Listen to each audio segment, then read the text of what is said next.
फूलों की बरसात हो रही है। और उसी समय देखते ही देखते शंकर भगवान अपने कैलाश पर्वत से अदृश्य हो गए। और कैलाश पर्वत पर अदृश्य जैसे ही, इधर तो शंकर भगवान अदृश्य हो रहे हैं और उधर दोनों ने दिव्यास्त्रों का प्रयोग कर दिया है। बिल्कुल आप इस दृश्य का चिंतन कीजिए। ब्रह्मा जी ने भी दिव्यास्त्र चला दिया है और भगवान नारायण ने भी दिव्यास्त्र चला दिया है। दोनों दिव्यास्त्र एक दूसरे की ओर बढ़ रहे हैं। देवताओं ने देखा, देवता समझ गए भैया तो सारा संसार खत्म, अब कोई बचा नहीं सकता, कोई किसी की रक्षा नहीं कर सकता, ये महाप्रलय होना तय है। दोनों दिव्यास्त्र एक दूसरे की ओर आ रहे हैं और वो दोनों दिव्यास्त्र आपस में टकराने ही वाले थे। बिल्कुल क्षण मात्र का समय भी बचा हुआ था, दोनों दिव्यास्त्र आपस में टकराने वाले थे। उसी समय साक्षात भगवान सदाशिव एक ज्योतिर्लिंग के रूप में दोनों के मध्य में प्रकट हो गए। बोल शंकर भगवान की। भोले बाबा ज्योतिर्लिंग के रूप में जैसे ही मध्य में प्रकट हुए, दोनों ही वे दिव्यास्त्र उसी ज्योतिर्लिंग में समाहित हो गए। दोनों दिव्यास्त्र ज्योतिर्लिंग में समाहित हो गए। और अब भगवान ब्रह्मा और विष्णु जी विचार करने लगे, कह रहे ये कौन आ गया भाई, जिसके आने से हमारे दिव्यास्त्र ही इसमें समाहित हो गए।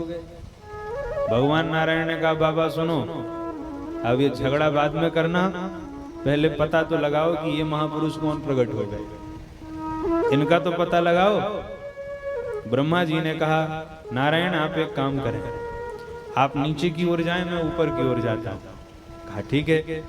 तो भगवान नारायण ने सूकर का रूप बनाया और नीचे की ओर चले गए उस ज्योतिर्लिंग के ओर छोर का पता लगाने के लिए। भगवान नारायण चले गए नीचे की ओर और ब्रह्मा बाबा जा रहे हैं ऊपर की ओर। अनंत कालों तक भगवान नारायण नीचे की ओर जाते रहे, ब्रह्मा जी ऊपर की ओर जाते रहे, पर उस ज्योतिर्लिंग के ओर छोर का पता नहीं लग पाया।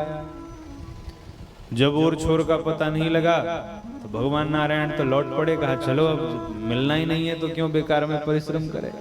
भगवान नारायण लौट पड़े।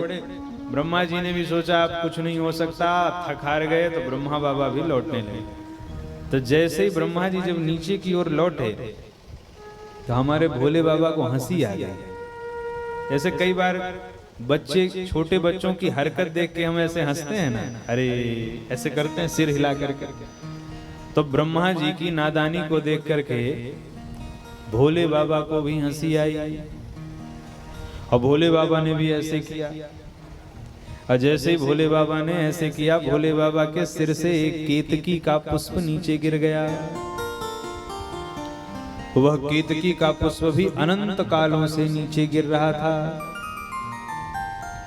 और उस केतकी के पुष्प की ब्रह्मा जी से भेंट हो गई। ब्रह्मा जी ने कहा भाई तू कहां से आ रहा है? केतकी के पुष्प ने कहा महाराज हमें नहीं पता कहां से आ रहा है। अच्छा कहां जा रहा है? बोले ये भी पता नहीं कहां जा रहा हूं। ब्रह्मा जी ने कहा मेरा एक काम करेगा? बोले करूंगा। काम क्या है? तो बोले तू मेरे साथ चल।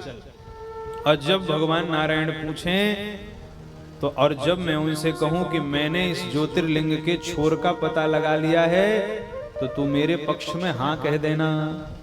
तो बोल देना कि ब्रह्मा बाबा सत्य कह रहे हैं, इन्होंने ज्योतिर्लिंग के छोर का पता लगा लिया है। तो ब्रह्मा जी महाराज नीचे आए और इधर भगवान नारायण ऊपर की ओर आए। दोनों एक दूसरे से मिले। ब्रह्मा जी ने कहा कहो नारायण पता लगा पाए? भगवान नारायण ने हाथ जोड़ लिया। बोले बाबा मुझे तो पता नहीं लगा, मैं लौट आया, आपको पता लगा क्या? तो ब्रह्मा जी केतकी की ओर देख के मुस्कुरा रहे हैं, कह रहे देखो इनको देखो। अरे मुझे पता नहीं लगेगा, मैं ब्रह्मा हूं, मैंने सृष्टि का निर्माण किया है। अरे बेटा मैंने तुमको भी बनाया है, मुझे पता नहीं चलेगा? मैंने इस सृष्टि के और मैंने इस ज्योतिर्लिंग के छोर का पता लगा लिया है। और जो मेरी बात पर विश्वास नहीं है तो ये केतकी का पुष्प इस बात का साक्षी है। केतकी के पुष्प से कहो मैंने पता लगाया। केतकी के पुष्प ने कहा हाँ हाँ प्रभु, ब्रह्मा जी बिल्कुल ठीक कह रहे हैं, इन्होंने ज्योतिर्लिंग के छोर का पता लगा लिया है। भगवान नारायण ने कहा बाबा तो तुम जीते मैं हारा, और मैं तुम्हारी पूजा करने के लिए अब जा रहा हूं। भगवान नारायण जैसे षोडशोपचार पूजन करने के लिए ब्रह्मा जी का तैयार हुए, उसी समय ज्योतिर्लिंग के मध्य भाग से साक्षात भगवान शंकर ही प्रकट हो गए। बोल शंकर भगवान की। ज्योतिर्लिंग के मध्य से साक्षात भगवान सदाशिव प्रकट हुए। ब्रह्मा जी चौंक पड़े, अरे भाई कोई झूठ बोला हो तो उसको तो फिर चिंता हो ही जाती है। ब्रह्मा जी चौंके। भगवान सदाशिव ने कहा नारायण रुक जाइए, इनकी पूजा होगी पर इनकी पूजा आप नहीं करेंगे, इनकी पूजा अब मैं करूंगा, आपको इनकी पूजा करने की आवश्यकता नहीं। भगवान नारायण खड़े हो गए। कहा हे नारायण, आज से मैं आशीर्वाद देता हूं कि आप में और मुझ में कोई भी, हमारे और आप में कोई भेद नहीं होगा। जो आप होंगे वही मैं होऊंगा, हम दोनों एक होंगे। आपकी सरलता से मैं प्रसन्न हो गया नारायण। आज से आपकी सर्वत्र पूजा की जाएगी। और ये जो बाबा पूजा करवाने जा रहे थे ना, इनकी पूजा मैं करूंगा। उसी समय भगवान नारायण के, भगवान शिव के भ्रुकुटी का भेदन करके साक्षात भैरव जी प्रकट हो गए। और शंकर भगवान ने भैरव से कहा कि इनकी पूजा कीजिए। भैरव ने कहा कैसे पूजा करें? कहा नूनम अर्चय खड्गेन, इनकी पूजा कीजिए, पर किससे? कहा खड्ग से। तो भैरव ने, ये भी शिव जी के अवतार है, भैरव ने खड्ग लेकर के ब्रह्मा जी ने जिस सिर से झूठ बोला था उसको गोविंदाय नमो नमः, जिस सिर से ब्रह्मा जी ने झूठ बोला था उस सिर ही काट दिया। अब ब्रह्मा जी का जब सिर काट दिया तो भगवान नारायण ने क्षमा मांगी कि प्रभु अरे ये विधाता हैं और गलती तो हो ही गई इनसे, लेकिन ठीक है अब क्षमा कीजिए। भगवान नारायण ने उनको क्षमा किया। ब्रह्मा जी ने जब भगवान की स्तुति गाई तब भगवान प्रसन्न हो गए। और भगवान ने कहा ब्रह्मदेव, पहले तो नारायण ने श्राप दिया, कहा मैं आपको श्राप देता हूं, आज के बाद आपकी कहीं भी पूजा नहीं की जाएगी, कोई आपकी पूजा नहीं करेगा आज के बाद। और केतकी के पुष्प से कहा कि मेरी पूजा में तेरा कोई स्थान नहीं होगा, मेरी पूजा में तेरा कोई उपयोग नहीं होगा। पर जब दोनों ने क्षमा मांगी तब भगवान शिव ने आशीर्वाद दिया। ब्रह्मा जी से कहा सुनो महाराज, पूजा तो आपकी नहीं होगी, लेकिन मैं आपको आशीर्वाद देता हूं कि यज्ञ के प्रधान देवता आप ही होंगे।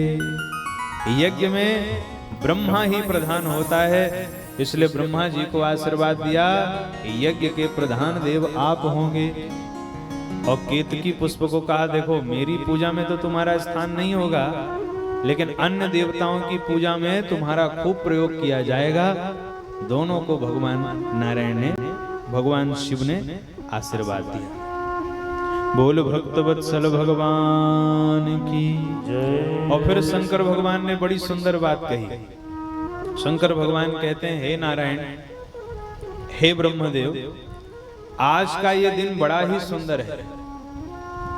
आज का यह दिन शिवरात्रि के नाम से विख्यात होगा। दिन में तत्ततः पुण्यम भविष्यति महत्तरम, शिवरात्रिरिति ख्याता तिथिरेषा मम प्रिया। आज से मेरी यह तिथि शिवरात्रि के नाम से विख्यात होगी। और आज के दिन, शिवरात्रि के दिन, जो भी मेरी पूजा करेगा, चाहे वह लिंग में करे, शिवलिंग में करे या मूर्ति में करे, वह साक्षात मेरे ही धाम का अधिकारी होगा। बोल भक्तवत्सल भगवान की। ज्योतिर्मय लिंग का प्रागट्य मार्गशीर्ष महीने की आर्द्रा नक्षत्र को हुआ। मार्गशीर्ष महीने की आर्द्रा नक्षत्र में उस ज्योतिर्लिंग का प्रागट्य हुआ।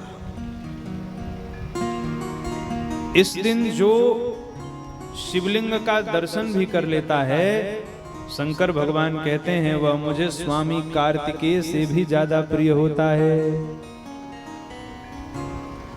शिवलिंग की उत्पत्ति किस दिन हुई? अगर कोई हमसे पूछे कि जिस शिवलिंग की हम पूजा करते हैं ये शिवलिंग क्या है, यह शिवलिंग भगवान शिव के निराकार रूप का प्रतीक है। और आदि शिवलिंग की उत्पत्ति किस रूप में हुई थी? आदि शिवलिंग की उत्पत्ति ज्योतिर्लिंग के रूप में हुई थी। किस दिन हुई थी? मार्गशीर्ष महीने की आर्द्रा नक्षत्र जब होता है तो मार्गशीर्ष महीने की आर्द्रा नक्षत्र में ही सर्वप्रथम शिवलिंग का प्रागट्य हुआ। सर्वप्रथम शिवलिंग प्रकट हुआ, इसलिए उस दिन जो लिंग का दर्शन कर लेता है उसे भगवान अपने पुत्र की गति प्रदान करते हैं। उसे भगवान स्वामी कार्तिकेय की जितना स्नेह करते हैं। ये तो हुआ शिवलिंग के प्रागट्य की बात। और शिवलिंग का पूजन कब हुआ? फाल्गुन कृष्ण चतुर्दशी। क्योंकि पहले प्रकट हुए, प्रकट होने के बाद तो एक नीचे चले गए भगवान नारायण, एक ऊपर ले गए।